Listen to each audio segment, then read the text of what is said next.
All right, ready to dive in. We're tackling those youth information worker interviews today. Getting you Yeah. prepped, like insider tips, practice questions, all that good stuff. Yeah, we're going to get you set to just blow those employers away. Not just answer the questions, but really impress them. Okay, so let's just jump right into it. First question, it's such a classic.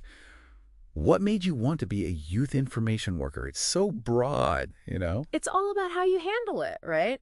This is your chance to show them you really care about working with young people. Think about it like a specific moment, maybe something someone said or a challenge you face that made you realize, this is it. This is what I want to do. Oh, so it's kind of like storytelling. Like Yeah. paint them a picture instead of just giving a boring answer. Exactly. Imagine you volunteered at, say, a summer camp, right? And you saw how much you can help the kids there. Telling that story, it just hits different than just saying, I like working with kids. Makes total sense. Stories make it real. Okay, so what about like staying up to date on all the stuff that affects young people? That's got to be huge. Huge. This field changes so fast. Showing you're on top of it shows you're serious. Like, mention any trainings you've done or even blogs you follow. Speaking of, RoleCatcher has those blogs and guides, right? Super helpful for that kind of stuff. But how do you actually use that knowledge in an interview? It's all about making the connections. Let's say there was an article about cyberbullying recently, right? You could bring that up, talk about how you deal with that in your work, like maybe workshops or support groups, something like that. So it's like proving you're not just reading headlines, you're actually thinking about this stuff, right? Exactly. And to really make those answers shine, RoleCatcher can help you out big time. Imagine this.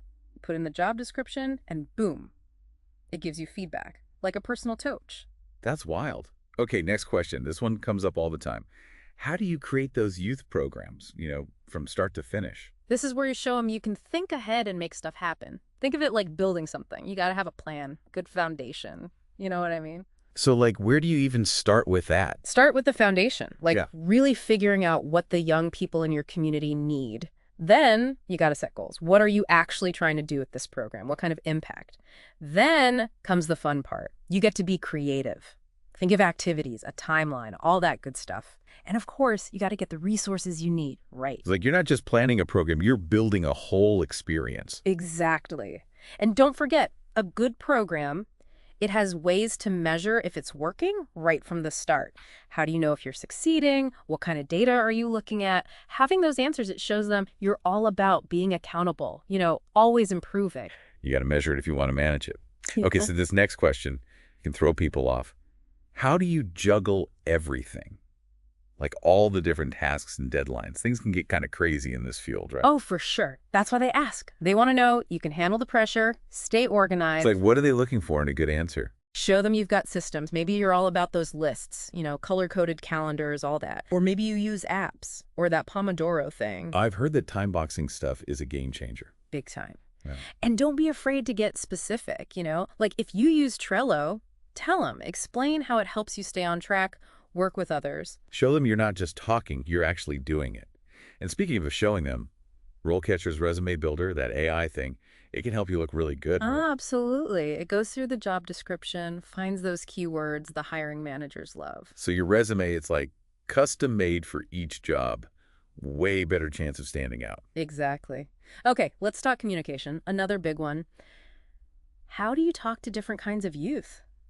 Adjust your style. Yeah, it's all about being aware, meeting them where they're at. Right. You'll be working with all kinds of young people, different backgrounds, different needs. So how do you show you can handle that in an interview? Tell them about times you've done it before. Like maybe you led a workshop for a group with different learning styles or mentored someone from a different culture. Those are good ones. It's about building that connection, making everyone feel welcome. Exactly. And remember, this whole cultural awareness thing, it's a journey, not a destination, If you're learning, taking courses, tell them. It shows you're serious about it. Shows you want to keep growing. Challenge yourself. Yeah. Okay, now for a question that's all about being professional. How do you stay organized with confidential stuff? Big one. You got to show them you get it, how important it is to handle that information right. Be ethical. How do you get that across in an interview? Be ready to talk about how you've done it before, secure files, passwords, all those protocols. Good points. Yeah. It's not just about being neat, it's about trust, respecting their privacy. What are some mistakes people make with this kind of question? Being vague. Don't just say, I'm organized. give examples, and don't downplay how serious confidentiality is. Yeah, it's not just about the rules, it's about those young people. Okay, let's talk about something that's really at the heart of this job. How do you help young people become leaders, feel empowered? I love this one. It's about helping them make a difference, not just giving them information. Absolutely. This is where you talk about those youth-led projects, mentoring, all that. Like, did you ever put together a youth forum where they chose the topics and everything? Yeah. Or maybe coached a team where the young people were really in charge? Perfect examples. It's all about making that space where they feel like they can lead, speak their minds, make a difference. So important. Okay, shifting gears a bit, let's talk about working with other organizations. That's got to be huge in this field. Huge. You can't do it all alone, right? Got to have But- those community connections. So when they ask, like, how do you build those partnerships? What are they looking for? They want to see that you get it, how important those networks are, and that you can actually build those bridges between different groups. So it's not just about, like, listing off places you've worked with before. Right. Tell them about a time you found a partner, built that relationship, and actually accomplished something together. Like maybe teamed up with the library for some workshops or a health center to get resources for your youth. Exactly. And if you can, put some numbers to it. Did those partnerships help more people? Did they make a real difference? Numbers don't lie. Yeah. Okay, this next one can be a little tricky. How do you handle those tough situations, when things get challenging with the youth? Because let's be real, it's not always easy. True, true. They're testing you, seeing if you can stay calm, find solutions all under pressure. So how do you even answer that without sounding like lost? The STAR method. It's your best friend. Oh, yeah, classic. How's it go again? Situation, task, action, result. So first, you set the scene. Tell them about a specific time you had a challenge with a young person, maybe an argument or someone was having a tough time. Okay, so you've set it up. What then? Then you talk about your role. What were you supposed to do? What were you hoping would happen? Right. And then the important part, what did you do? Did you really listen? Did you ask for help? Did you set boundaries but still be supportive? Showing them you can handle those people skills but still be professional. Exactly. And finally, what happened? Were you able to calm things down? Did you get that young person the help they needed? That's key. Showing you're not just reacting, you're making things better. Yeah. And even if it didn't go perfectly, talking about what you learned, that shows you're always growing. Which is so important in this work. Okay, last question. This one's all about results. How do you know your work is actually making a difference? The big question, right? It's not enough to just do stuff. What?